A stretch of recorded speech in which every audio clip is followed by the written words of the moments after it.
So the only reason that I got this book, I had it on my list, but I didn't. I thought it would say War of Art. It was like around art, but it wasn't. So this is a book is about the his name is Stephen Pressfield. Now I heard it from Brian Rose, London is Real on YouTube, and I have listened to Seth Godin. If you don't know who Seth Godin is, he's the author of Purple Cow. Now, this book is really amazing to the point that I want to express or to be able to say something, right? So as I was listening to Brian Rose when he was speaking on, he was in TED Talks, and then I listened to Seth Godin as he was, as Gary Vee was interviewing Seth Godin, and he was pointing out that this book is great, you know, and as I read the pages, so this book is about resistance. What is resistance about? Well, anything that you don't do or are afraid to do or that you should do, know that leading you towards whatever endeavor you may be, success, whatever, doing the thing that's getting to your dreams, your goal, whatever. And either being a writer or author, whatever, it's that resistance that we have, right? And that we know that we should do it, but why don't we do it? Because maybe it's fear.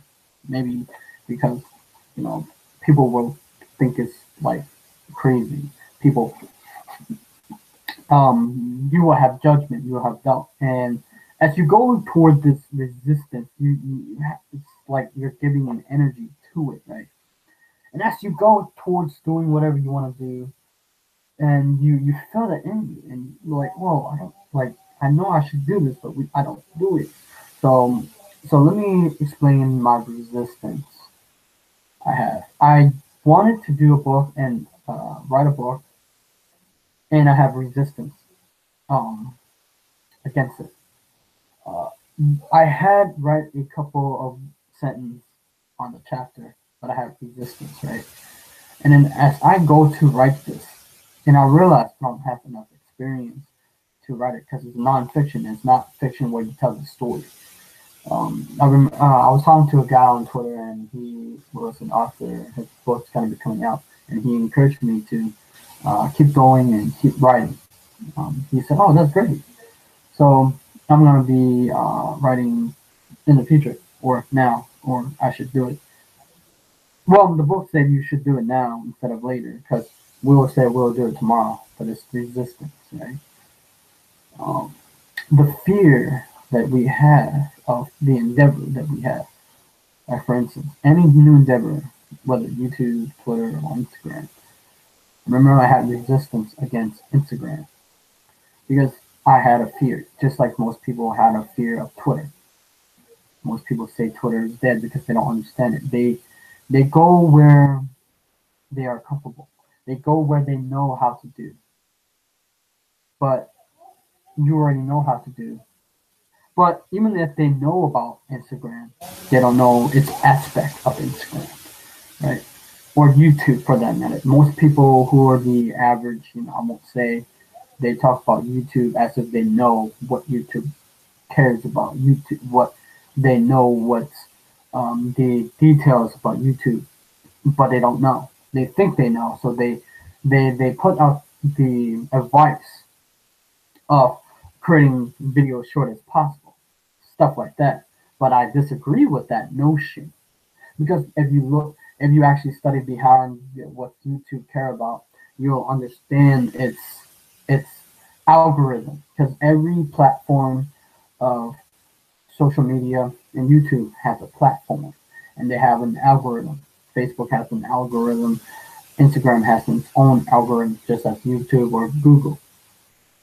And as I I didn't want to do Instagram because I had fear. I don't know it, but as I did create an Instagram account, but I didn't do it.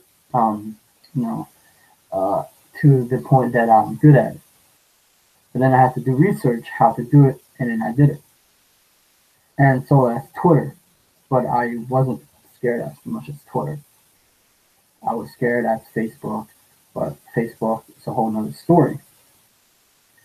Because most people, what they do is they go to their, when they do to Facebook, they go to their friends and family, try to share what they learn or what they're passionate about. But what happens is it's not, yeah, your friends be like, oh, what they're doing is cool, or, you probably have criticism. But for those that your friends and family, well, your friends aren't your audience. You have to find another way to be able to get to who you want to reach. That's what I told my friend to, I don't know if he's doing it or not, but anyway, when it comes to resistance, we fear that, we don't know how to do it, and we sabotage ourselves, right? And for instance, resistance cannot be seen, touched, heard, or smelled, but it can be felt. We experience as an energy field radiating from a working potential. Its repelling force is negative. Its aim is to shove us away, distract us, prevent us from doing our work. That's why we procrastinate, because it's a thought that we are afraid that if we do something that might us get attention from, or being successful, we might get all this workload or responsibility. We don't want that, right? And as we go towards these things, I think we should, in the end, we should go towards it. He said in this book, right, about, here we go. Are you paralyzed with fear? That's a good sign. Fear is good. Like self-doubt, fear is an indicator. Fear tell us what we have to do. Remember our rule of thumb. The more scared we are of a work or a calling, the more sure we can be that we have to do it. Resistance is experienced as fear. The degree of fear equates to the strength of resistance. Therefore, the more fear we feel about a specific enterprise, the more certain we can be that enterprise is important to us and to the growth of our soul. That's why we feel so much resistance. It's not, if it mean nothing to us, there's be no resistance. Is he scared? Hell yes, he's petrified. Consequently, the professional turned down roles that he done before. He's not afraid of them anymore. Why waste his time? If you're paralyzed with fear, it's a good sign. It shows you what you have to do. So, any endeavor you go, any fear that you may have, is resistance of your calling. Because if you go after, you see, we're here not to live a life, not the opinions of others. School inundate you of course, facts, but other people's opinions. People listen to this and that. People are wide open to opinions. But I said opinions aren't there. Opinions you may listen to it, but here's the thing. When it comes to your calling, when it comes to your follow your list, whatever you want to do, a writer, you want to do vlogging, or you want to do YouTube, or you want to do Twitter, Instagram, Facebook, or you want to do something that's inspiring you, that's uplifting you. You want to reach a pinnacle of your success or something like that. You have to understand, you will be afraid.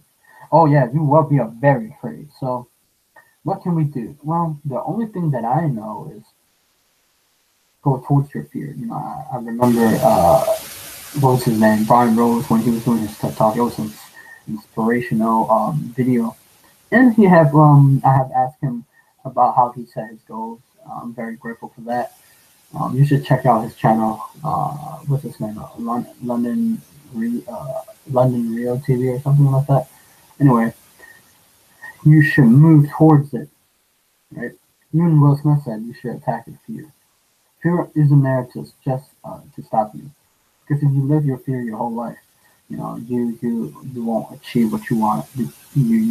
Your life be like the, well, I was listening to Neil deGrasse Tyson. He was talking about general population. I think I should say general population, but if you understand that if you want to do like your important work, you should do it now.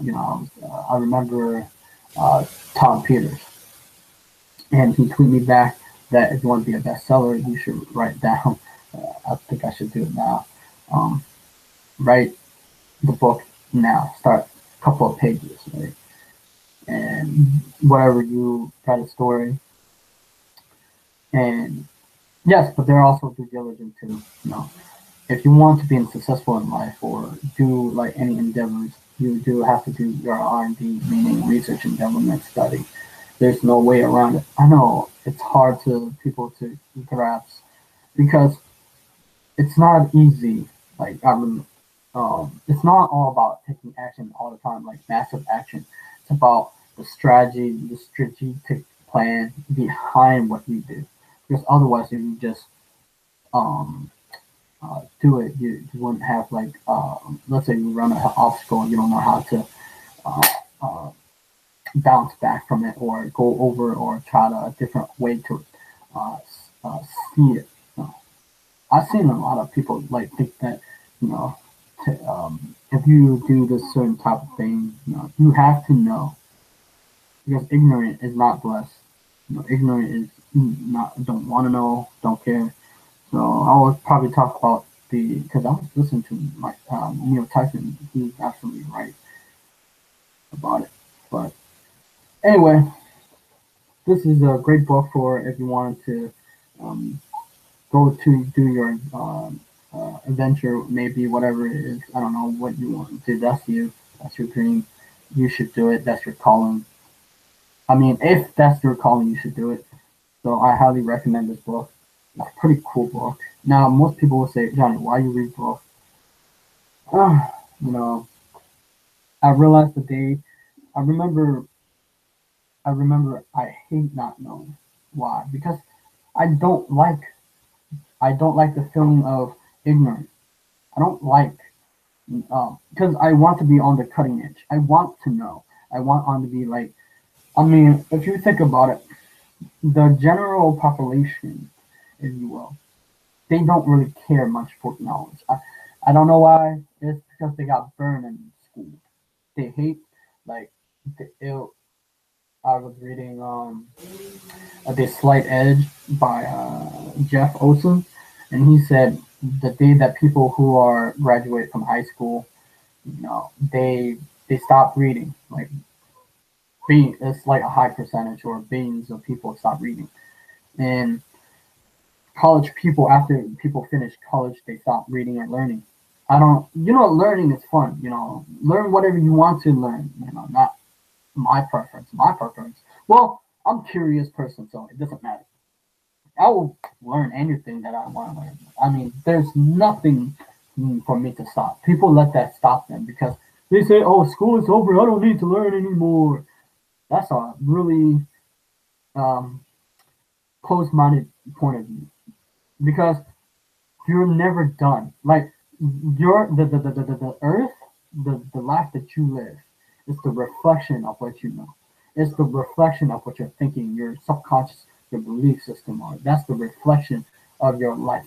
Because it's gonna show of what you know and what's the idea inside your mind. Because if let's say you don't know anything, yeah, I don't know most of this stuff. I don't know it all. I just learn because it's fascinating. If Because if you learn this subject, you're aware of what to do and how to do it, but you're aware that most people don't know. It's fun.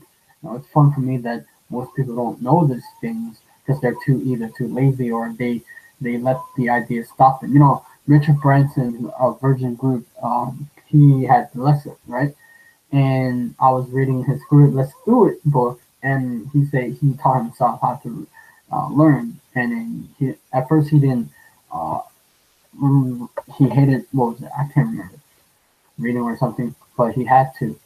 And then now he liked reading, right? So there's a different thing that's going on here. School shouldn't stop you to school shouldn't stop you from learning because learning is a way of. I mean, if you learn, you be in a you will reach a success where you can see farther ahead than most people, even if they have a degree. You know, I remember. I don't know why people always are happy about degree. I'm not. I just care about what I want to know. And I don't like ignorant because I don't like to be in the dark about like things that you should know, and that it can make you a better person in general. Like you're like if you think about it, I didn't get I didn't get I'm not the person who I am today. Okay, I didn't just like know all these. My knowledge was like zero. Like it was like amateur, and it wasn't. It was like everybody else. It's amateur. I didn't want to pick up a book and learn because if you read a textbook, it's so dry. Like it's hard. Like they don't make it fun. Like if you read a novel, the people like school push you to read that, and it's not fun, and you get burned out. That's why you don't read. That's why you don't learn because you hate it, and that's why people don't do it. But for me, I'm like, yo, okay, if I want to like be successful and become where I can transfer my knowledge to in the future for my kids. That's much more better. I leave a legacy, right? Like I'm thinking about the future ahead. I'm not.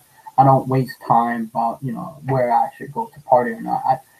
That's not me. Okay, but I'm thinking about my future ahead. You got to think about the long term gain because so many people are in the short term gains, short term goals, or in the moment now. But that's only kind of that's only temporary, you know. Because I remember as I was, I used to party with my coworkers, and I go out most of the time, and that's not fun. And I hated it, and I was like, "Whoa, okay, I need to stop. This is not fun anymore." Like it got boring, it got dull, and that's not fun for me. Fun is like doing my dream, inspiring others to live their dream, inspiring you to do what's important to you, what you should do, and stuff like that. So anyway, I think that's my whole perspective on why you should learn it. But because I was listening to the president, he's talking about the same thing, like you are like you know that you're ignorant and you're aware that you're ignorant, but you don't learn. But it's hard, man. Like I can't. I realize what he says. Like he's an educator, so I guess I can't force people to learn or not to learn, but it's up to them. Like, you do have the choice to learn. You know, your life or the our life is a teacher, and we're still a student. We're always learning. There's so much to learn. There's so much that we can be better at our life. So anyway, thank you, and I'll see you on the next.